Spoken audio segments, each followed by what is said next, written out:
Good afternoon and welcome. This is Prime Detective, The Private Eye's World, and welcome to the Suffolk Mystery Authors Festival. We're virtual this year, and it's been exciting to see all the places that you all are from and where you're watching. So this is exciting. I'm going to introduce our panel, and we'll go ahead and get started. If you have questions, if you'll put them in the chat, and we'll work them in as we talk to the authors. And welcome. First, we have K.L. Murphy. K.L. is the author of the Detective Cancini mystery series, The Guilty Mind, Stay on Execution, and The Last Sin. Her short stories are featured in the anthologies Deadly Southern Charm and the upcoming Murder by the Glass. In addition, she's the author of The Center, From Generation to Generation, the 70-year history of the Richmond Jewish Community Center, a member of International Thriller Writers, Sisters in Crime, James River Writers, and Historical Writers of America. She lives in Richmond, Virginia with her husband, children, and amazing dogs. Next, we have Alan Orloff. His novel, Pray for the Innocent, won the 2019 ITW Thriller Award for Best Ebook Original. His debut mystery, Diamonds for the Dead, was an Agatha Award finalist. His short story, Dying in Dokesville, Mystery Most Geographical, won the 2019 Derringer Award. And Rule Number 1 was selected for the Best American Mystery Stories in 2018. Not too shabby, congratulations. His PI novel, I Know Where You Sleep, was released last February, and his upcoming YA thriller, I Play When on TV, will be out in July from Down and Out Books. Alan is currently the MWA Florida chapter president. He loves cake and arugula, but not together. Never together. And he's going to teach me how to juggle, he promised. So. And we have Dana King. His Nick Forte novels have twice been nominated for Shamus Awards by the Private Eye Writers of America. Both awards were stolen from him during voter fraud, including dead people voting, late votes being counted, and truckloads of votes being dumped in the Allegheny River. Dana once held a PI license in Virginia. He never worked as one, but he'd take it out of his wallet from time to time and hold it. Dana also writes the Penns River series of police procedurals for Down and Out Books, and the 6th, Leaving the Scene, will be available this May. And I'm Heather Weidner. Through the years, I've been a cops kid, technical writer, editor, college professor, software tester, and IT manager. I write the Delaney Fitzgerald Private Eye Mystery Series set in Virginia and my new cozy series with vintage trailers and tiny houses, the Jules Keene Glamping Mysteries, launches in October of 21. And I'm a member of Sisters in Crime Central Virginia, Chessie, Guppies, International Thriller Writers, and James River Writers. And originally from Virginia Beach, I've been a mystery fan since Scooby-Doo and Nancy Drew. And I live in Central Virginia with my husband and a pair of crazy Jack Russells. So let's get started. Why did you all choose a PI or a detective as your main character? And we'll start with Dana. Probably because those were the crime stories I first fell in love with, from Sherlock Holmes and Encyclopedia Brown. But what really hooked me was I was helping my dad clean the cellar out one day when I was in high school, and we found an old Mickey Spillane book that had fallen down behind something back there. And after that, PIs were always my first interest. Who's your favorite? What about you, Kale? I actually, in my first book, did not start out making him the focus of the book. The main focus was my protagonist, George, and it was an agent who advised me to expand the character of the detective. And when I did that, I actually fell in love with him and ended up wanting to do a series. So that's how I came about my detective. What about you, Alan? Well, I came to writing relatively late in life, but I've always been a big reader. But it wasn't until my 20s when I was working in Boston, and one of my bosses said, "Hey, you like reading crime fiction?" I'm like, "Well, I don't know. Well, here's this great series. It's set right here in Boston. It features a private eye, wise guy private eye named Spencer." So I read all the Spencer books, loved the Spencer books, and it wasn't until my 9th novel that got published that I wrote a PI book, ostensibly. But in my head, I've been writing Spencer books. Each of those books is sort of follows the same template of the Spencer book. So it's kind of weird that it took me this long to get an actual PI out of it. Yeah. I didn't have a job for my heroine or my sleuth, and I needed her to have a job where she had some freedom and she wasn't tied to a desk, or she didn't have to report to specific hours. And we had a guest speaker at our Sisters in Crime chapter, and she came and talked to us. She's a full-time professor, but a part-time PI. And it was really interesting. And I thought, I could write a PI novel. I love Spencer. I love a lot of people. So that's how Delaney was born. PIs often straddle the space between private citizen and law enforcement. Does your PI follow the rules, or does he or she bend them? Give us some examples. You want to start, Alan? Sure. Well, I've got my book features sort of a PI who runs his firm, but he's brought his sister on board to help out. So he's sort of your prototypical PI. He bends the rules when he needs to, when it suits his moral code, but he pretty much toes the line, obeys the laws for the most part. On the other hand, his sister has what you might call anger management issues. And she doesn't even know about the rules. She just does whatever her little heart desires. And so half the book, the protagonist, Anderson West, is trying to solve the case, but he's also trying to keep his sister in check from running really afoul of the law. So I thought it was interesting. What about you, Dana? Well, my detective starts out following the rules pretty well. Of course, he does things a private citizen wouldn't do because he has access to things that private citizens don't have in databases, and he has experience from having them caught that citizens don't have. But what happens to him is the things that he sees and the things he encounters in the stories as the series go on are wearing him down. And he finds himself being less and less interested in doing things right, so long as he can get things to come out right as the series goes along. And I'm kind of curious to see what happens to him in the next book. What about you, Kale? My detective is actually not a rule breaker. He is pretty much devoted to justice. His mother was murdered when he was a kid. So he's very focused on right and wrong. The only time he really bends it is when something is really morally or ethically touches his heart, and that takes a whole lot for it to happen. Otherwise, he's very by the rules and really hard on the other detectives in the precinct. There you go. Mine straddles. She's loyal to her paying customers. So sometimes she will bend the rules a little bit. And then she has angst about that. So she always has some internal issues with, did I do the right thing? Did I hurt someone? So it's interesting. Speaking of that, what habits and skills or quirks does your PI have? And do they help him or her? Or do they hurt her or him? You want to start, Kale?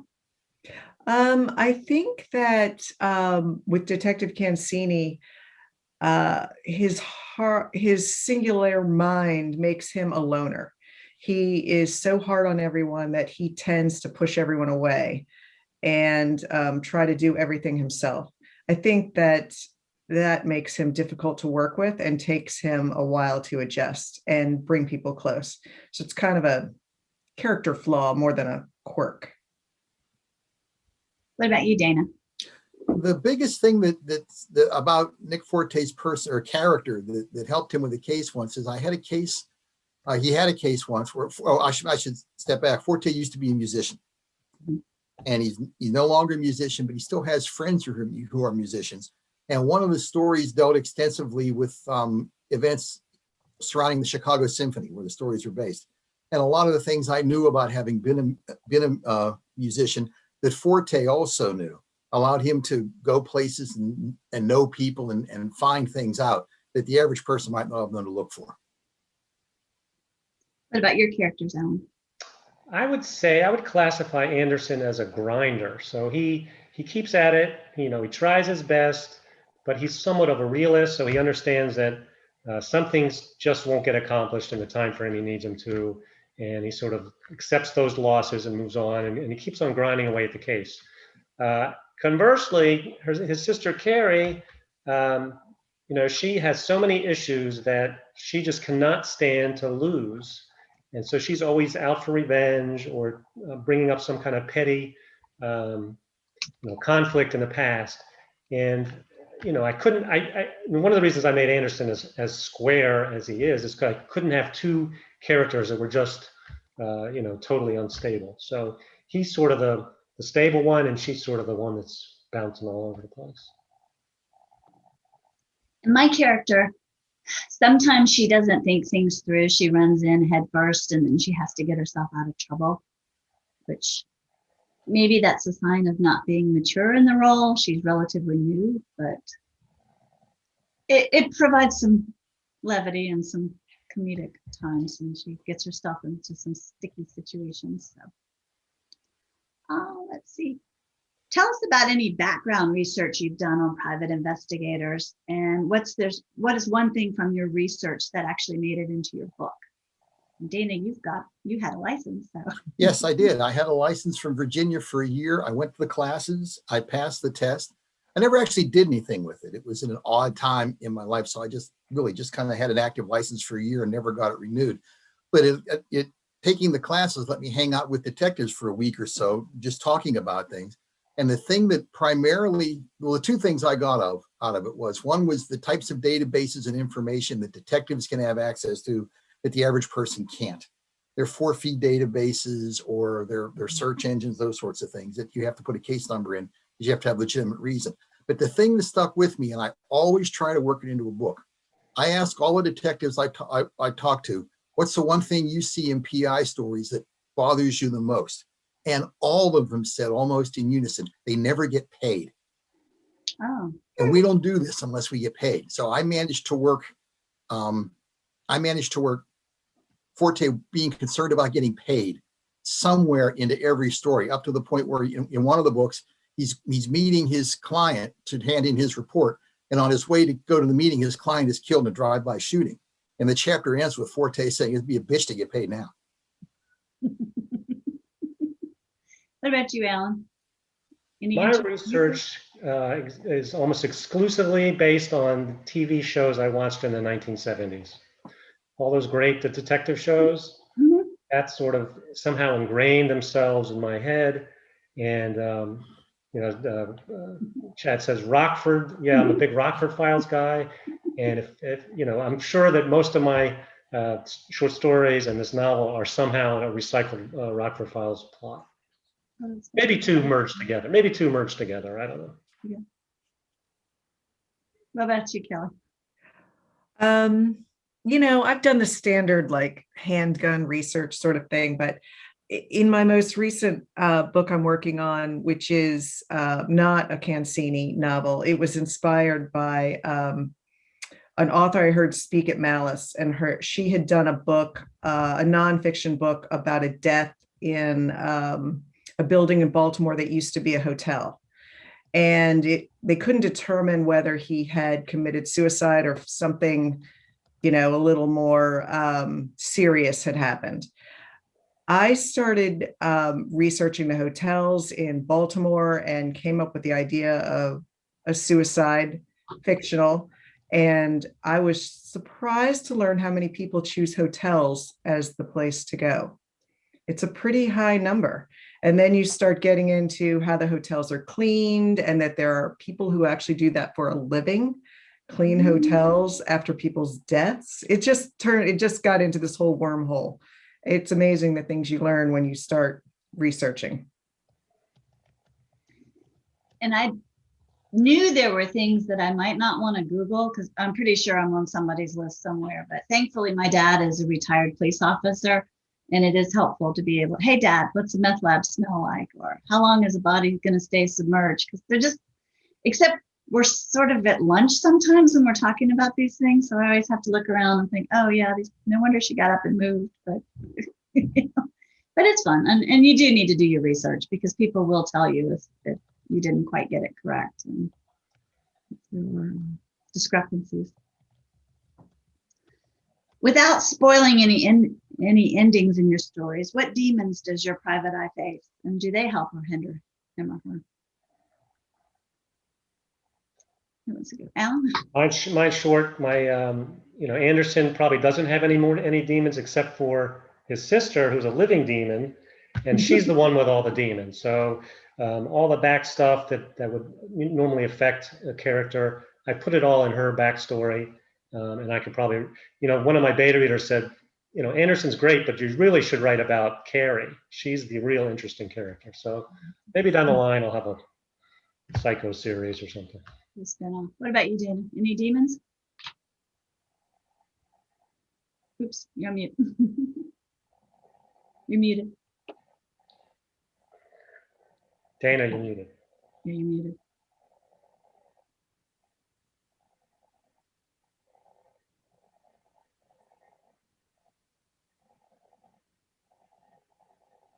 There we go. Thank you. I couldn't find the button. The biggest demon Forte has when the series starts, he's just an average guy. And as an average guy, he's probably not as prepared for some of the stuff he comes across. Even the time he spent as a cop working on this, as a street cop, he gets to prying back into people's lives. And he grew up in a fairly, small town in a fairly wholesome environment. And some of the things he finds and some of the violence he witnesses and follows up on really starts to work on him after a while. So his demons are sort of in progress and getting worse. Oh, that's good. That's you, Kelly. He can't be that perfect. I love that series. Cancini, well, I mentioned about his mother, and I think his real demon is that he was only a child when his mother died. And his father was so grief-stricken that his father went through the motions of being a father, making sure he went to school, things like that. But he basically withdrew from his son. So Cancini was sort of abandoned by his father while he was growing up. And I think that haunts him, and his relationship with his father is prickly throughout the entire series. He ends up being oddly close to the priest from his childhood church, even though he lost his faith a long time ago. And that's sort of his anchor father figure. Okay. My character is like Dana's. She's very normal. She's just the girl next door, but her partner is a computer hacker. So she's always got that. Is this really ethical to pull this information? But then she has this loyalty to her clients. So she overlooks how he got the information or whether it was ethical or legal. What was the first mystery novel you read, and which ones were your favorite? Kelly? Nancy Drew, but I honestly don't think I read them in order, so I cannot say which one was the first one. But not long after that, I switched to Stephen King, just a tiny bit older, which I know is not mystery, but the suspense in his novels drew me in, because they're just page turners. And that's what I love about most mysteries, is they're page turners.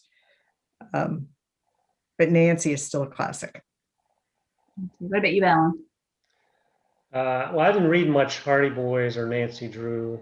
I did read Encyclopedia Brown and a few Agatha Christie, but I'm like KL. I read a lot of Stephen King and a lot of Dean Koontz. And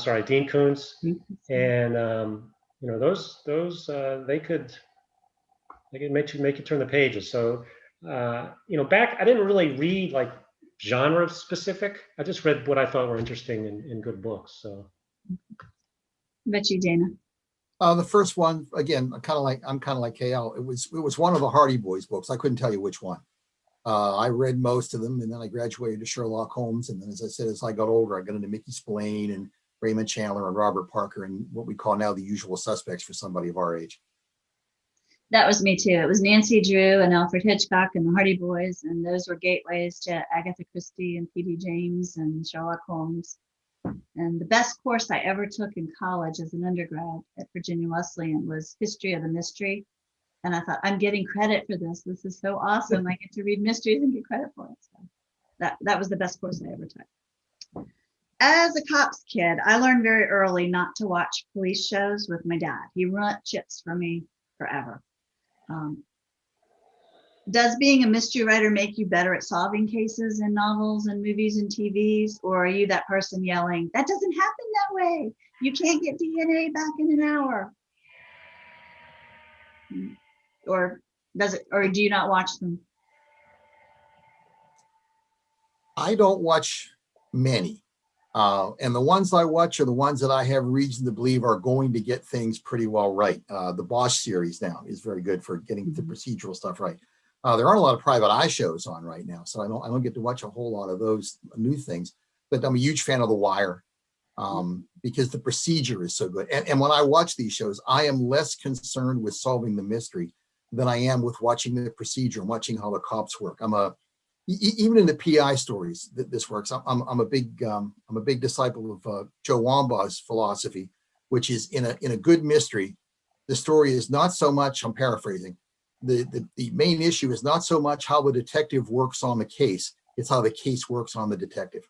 And those are the kinds of things I look for. What about you, Kelly?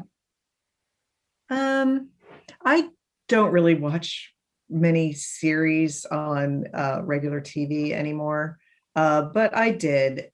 And I do make reference to Law and Order in one of my books where Cancini criticizes someone and says, we're not going to solve this crime in an hour. But I tend to be drawn to suspenseful mafia shows or other crime shows. But if it's too far-fetched, I will lose interest. I just don't care anymore if it's completely unbelievable. What about you, Alan? Yeah, I probably watch too much TV. I usually yell about the bad dialogue or the gaping plot holes, or how they can possibly solve this in 44 minutes. But back watching all those shows out of the 70s and the 80s and so on, I was very good at guessing who the perpetrator would be, who the killer was, because it was always the biggest guest star. That was my method. Biggest. All right. Besides your own, who's your favorite PI? And we had a whole list of them floating up in the chat, so those were cool. We had all these generations listed. Do you have a favorite PI? Yeah, I mentioned Spencer. I like Elvis Cole. I started reading Matt Coyle's books, so it's Rick Cahill, I think, is his guy. Mo Prager, I love Reed's books. David Housewright has a good PI series. Tess Monahan. So there's a million. What about you, Dana? You have a favorite? Pretty much the same list that Alan gave. Obviously, the Spencer books, Elvis Cole. I will confess, I very late in life discovered Matt Scudder. Just read the first Scudder book in the last few months, and I'm going to read them all now. There's also among my favorites is Irish writer Ken Bruin. His Jack Taylor series is outstanding. What about you, Gail? I like all of those, but those weren't the ones I was thinking of. Mine are all different from each other. I love Louise Penny's Armand Gamache. I want to meet him. I love the thriller character Evan Smoke in the Orphan X series. I also love Charlie Parker in John Connolly's books. I just think he is great. I have a favorite superhero detective. I love Batman because he actually is he's solving mysteries with his brain. And I know somebody probably mentioned it, but I loved Columbo. Everybody loves Columbo, but it's just, he always is interesting to me when he's on. Those were great. All of those 70s and 80s shows. Okay, let's switch this up a little bit back to your writing. When you started your writing journey, what surprised you, or what did you not expect that you would have to do that was asked of you or required? Was there anything that was surprising that you didn't? I thought writers wrote books and got checks. And when my first publishing contract came, it had LinkedIn and Pinterest and web and blog, and maybe you should do some videos and podcasts. And it just went on. And I thought, how am I ever going to write my next book if I'm doing all this? But it was eye-opening.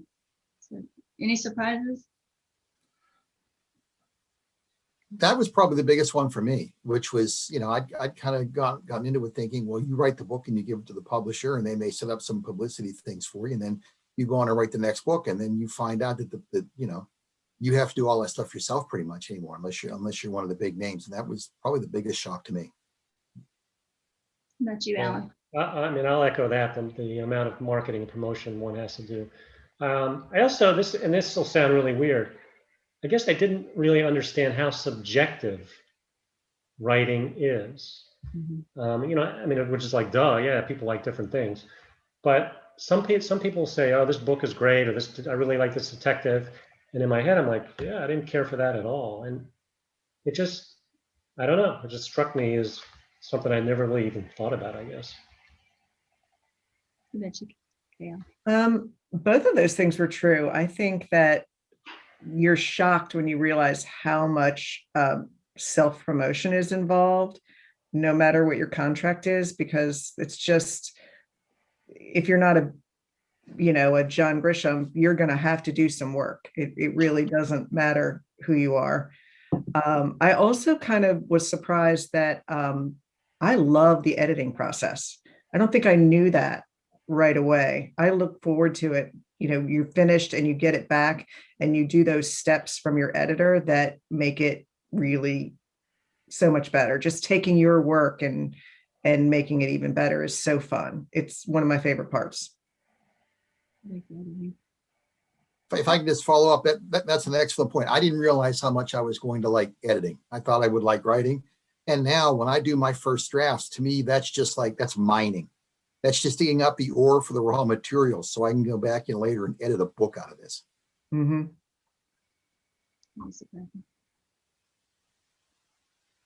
Writers have to develop a thick skin too. What was your oddest or funniest thing a reader ever said to you, either in person or in a review? I had an Amazon reviewer once where the reviewer pretty much said he hated my book, but he gave it 2 stars because the grammar was good. Oh, it's always good to have good grammar and good spelling. What about you, Dana? I don't really have any reader stories. If I had more readers, maybe I would. But the best story I can think of along these lines, when I was first starting out, I wrote a short story and sent it off to either Alfred Hitchcock or Larue. I don't remember which one. And the whole story was told from the point of view of a man who was supposed to have killed his wife, and he's being walked down to be executed. And he's telling the priest his side of the story, how he did all these things and how he did things so it wouldn't look like he says she fell in the bathtub, and no one will believe that. So he goes through all these convolutions and then leaves the house and comes back, and no one believes him. And now they're going to electrocute him. And I get to the end, and the only thing you get to the end is he finally says, "And you don't believe me either, do you, Padre?" And I sent it into whichever of those 2 magazines, and they sent it back and said, "It's a good story, but it needs another character. It needs somebody else to help move this along." So I added a guard, and the guard had a couple of lines, but he was there to kind of keep things moving and sort of, I guess, lend some realism to him. And I sent the story to the other one, either Ellery Queen or Alfred Hitchcock, who didn't get the first one. And they rejected it, sent it back with a note that said, "What's the guard doing in here?" It's subjective. Yes. What about you, Kale? Well, actually, the strangest comments that I've gotten actually came from beta readers. And my second book is a little more graphic than the other 2. It's about the crimes are rape murders on a college campus, which just lends itself to being kind of scary. And the beta reader liked the book, but said she did not think she knew me. I wasn't the person that she thought I was. After she'd read that. Another book that I wrote, the beta reader said they liked the book, but it would be so much better if I put some really good sex in it. Yeah.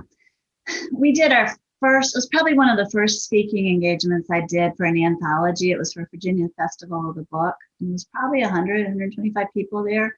So that was overwhelming for like one of the first events.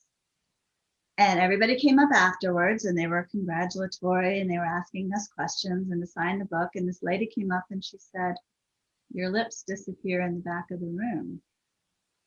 And I said, "Okay." I thought she was going to try to sell me makeup and lips. She's, "Well, everybody else is wearing dark lipstick. You should think about it." And I said, "Oh, okay, thank you. Good to know." That same lady said the same thing to me once. There's always one, right? There is always one. So we've got some questions in the chat, so I'd like to get to some of these if you are all okay, and just jump in. Let's see who did answer some of these. They want to know if we're plotters or pantsers or combinations of both. Anybody? I used to be a hardcore plotter, And I tried to be a pantser and wound up throwing away tens of thousands of words. And what I am now is what a friend of mine refers to as a plantser, where I have an outline and each scene may have like just a 1-sentence description, like a slug would be on an old-fashioned index card, just for me to remember what has to happen.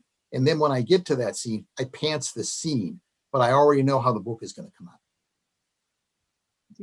You outline, or do you? No. Me? Yeah, Kelly. Oh, sorry. I am definitely a pantser. I know how it's going to end when I start it, but I do go back after I'm done and make notes on every chapter to make sure that the plot worked or the characters drop in or out as needed. But I just keep writing from the beginning all the way to the end. What about you? I guess I'm a loose plotter, which I guess is better than being a loose pantser, but. That is true. Well, I start out with an outline, but then the story takes over and it's forgotten. So I always say hybrid, but didn't somebody say Platzer in one of the other ones? Yes. Platzer. Has your main character ever done something out of character? And if so, did you follow them there or did you rein them in? I think it was Jeff Deaver who said, if his character talks to him and tells him to do something he doesn't want to do, he kills him. So I'm sort of along those lines. Yeah, I don't think so either. No, I mean, she's not me, but we share a lot of the same interests and things. So yeah, no, she doesn't do anything too crazy. Does your PI believe in finding the truth at all costs, or are some secrets better left buried forever? And how does this jive with your personal moral code? The first PI book I wrote, he does whatever he has to do to find out what happens. And once he finds out, he realizes it would certainly break the heart and possibly kill his client because he found out stuff she doesn't want to hear. So he knows the truth and he does things to make it right, but he tells her a palatable story. So she doesn't quite get the unadulterated truth, but he does make it a point to find out. Then he may water it down depending on who he's going to tell. Alan has interesting characters, so maybe his second.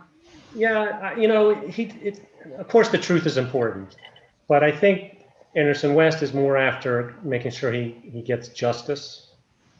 And at the very end, he does something that maybe might be a little bit out of character, but not really, because he does something that gets some sort of ultimate justice. And so he pretty much is focused on that. Yeah, I think justice is more the goal for Cancini. He wants to make sure that whoever's committed the crime is the one punished, but sometimes his moral code does step in, and the one who is punished is not necessary. The punishment might not be exactly what you think. Might not be jail time. And mine has crossed the line a couple of times, or she's kept secrets, or she hasn't reported something, but she does always feel a loyalty to her client. So that's what gives her some pause sometimes. But that's the whole premise of the first book, Secret Lives in Private Eyes. She's hired by a tell-all author to see if this rock star from the 80s faked his death. And he did. And then she's got the dilemma, do I reveal it and ruin his life? Or do I keep it silent and not tell the person who paid me for the story? So she juggles with it. She wrestles with it. Let's see. I know we had some more in here. I'll make sure I got everybody's questions. We talked about that one. Besides Louise Penny, which this person loves, who are your favorite contemporary mystery writers? Dennis Lehane, Robert Crace. I'll tell you, there's a new PI writer, since we're talking about PIs, just won the Seamus last year, is a guy named James D.F. Hanna. set a series in the hollers in West Virginia. It's kind of like a mix between Spencer and Daniel Woodrell, and I'm working my way through all of his books. And I mentioned Ken Bruin before. I mentioned Reed Coleman. There are still quite a few good ones out there. Favorites, Alan? I have many favorites, and I'm sure I would leave some out, so I won't even attempt. Yeah, there are so many. I mean, I could name, there's probably 10 I've read, different ones that I've loved in the last month alone. And all different kinds. That's me. I bounce from cozy to thriller to suspense to romantic suspense. I'm supposed to ask Dana about his friend Mary. I have a very good friend, a woman named Mary, and she reads my books, and we got together at a movie, I think, one night, my wife and I and Mary, and she had just read one of my books, and the opening scene of the book takes place in a strip club. Oh, It's a fairly graphic description of what's going on in a strip club while one guy is trying to talk the other guy into doing something. And Mary's comment to me when she saw me was, "I don't think I know you as well as I thought I did." I know that comment. there's a theme here. Yeah. Whoever gets a hold of my Google search is,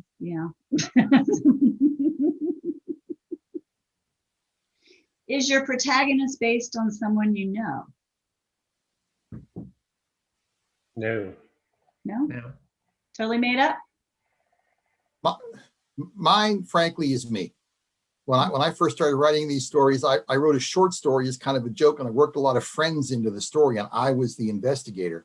And as things have gone on, I went into the other series, I kind of see that James Elroy once said that Raymond Chandler wrote a detective who was the kind of person he wanted to be, and Dashiell Hammett wrote a detective who was a person he was afraid he was. And as time has gone on, I found that my lead detective in the police procedural series is the kind of detective I'd like to think I would be, but Nick Forte is morphing into the kind of person I'm afraid I could be. We have similarities, but she runs into danger. And if I see dead bodies, I run away. So I'm definitely not her. But we both had a Mustang at one time. She still has hers. Do you ever get feedback from real PIs about your characterizations of the job? Anybody had any feedback? Unless that real PI didn't like my grammar. 2 stars. What are the larger themes you would like to explore in your books? Social justice, religion, childhood trauma?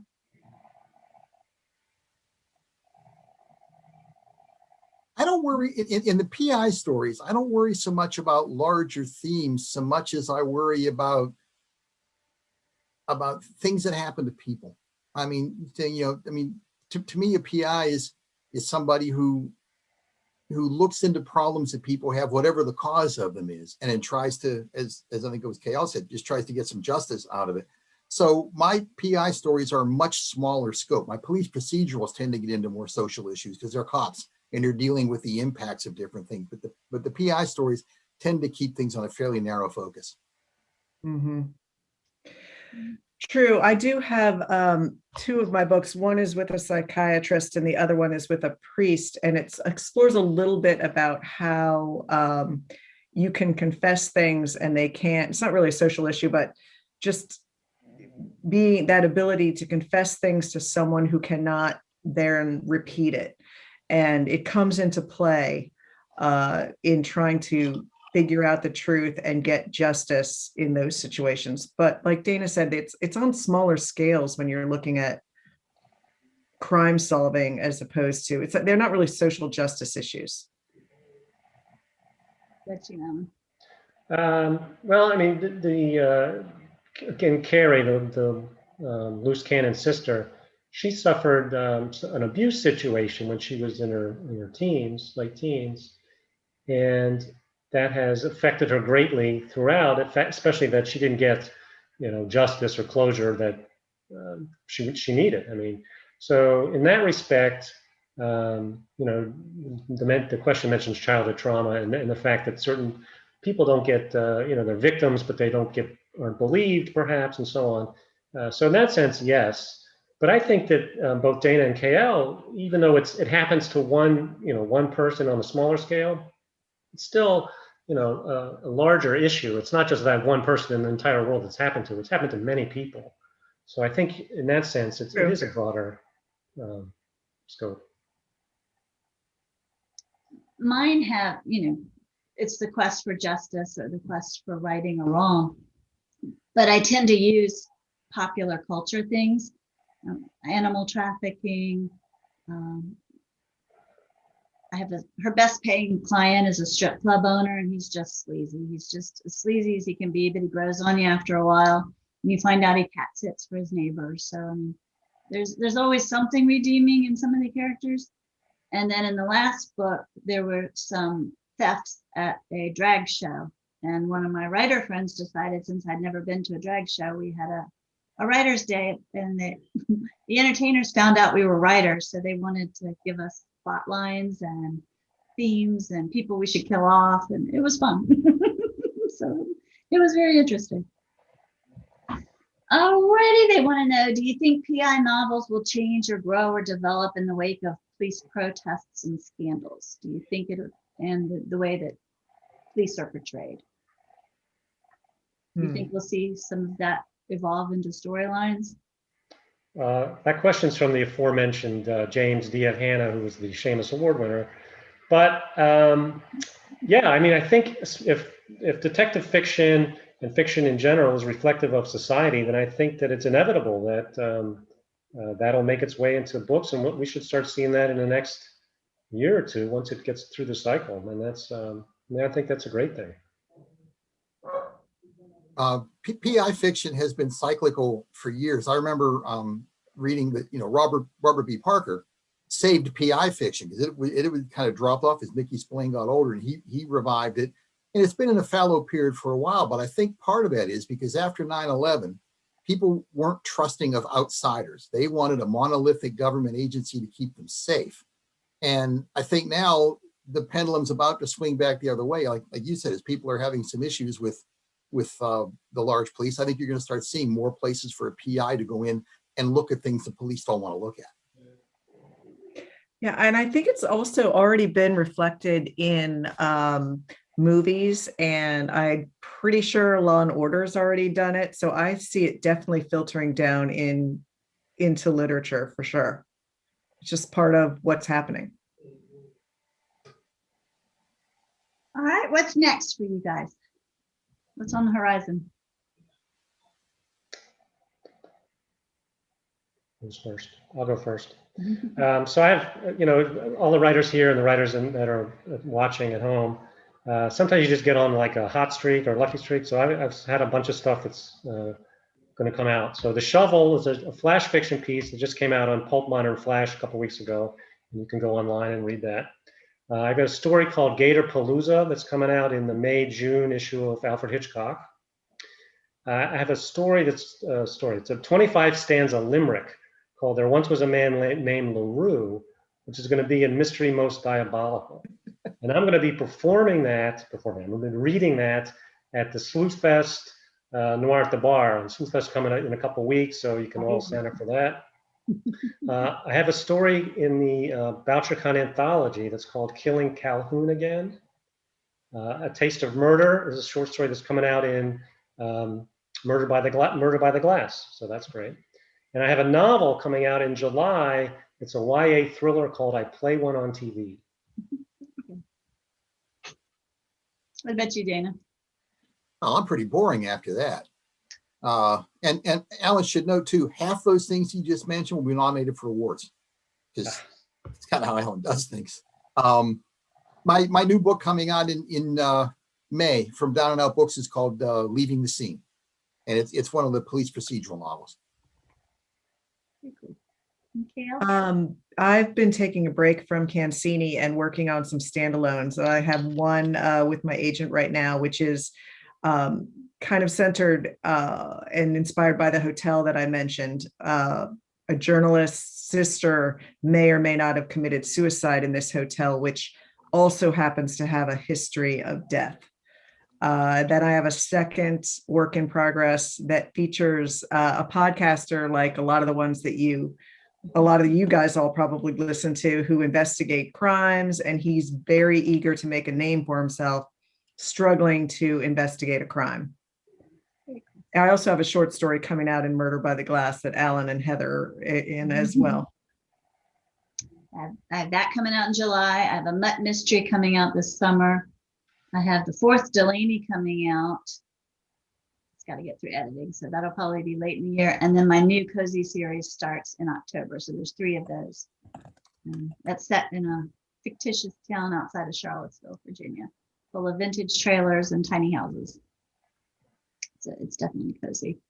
And we have one last question that squeaked in. As you write sequels, how do you keep things fresh and avoid being formulaic? I guess I'll go first. What I try to do is I change the cast. The PI cast doesn't change that much, so it's that can be kind of a challenge to find stories to keep from falling into that. And I have to look a little harder for those than I used to. But the police procedural stories, since I have I guess what you call an ensemble cast, people come and people go, and each book has a somewhat different cast of characters with different outlooks on things. It allows me to take stories in different directions. And I try to use that to break things up. Kelly? Well, for me, I think cast of characters is one thing, but also changing the setting.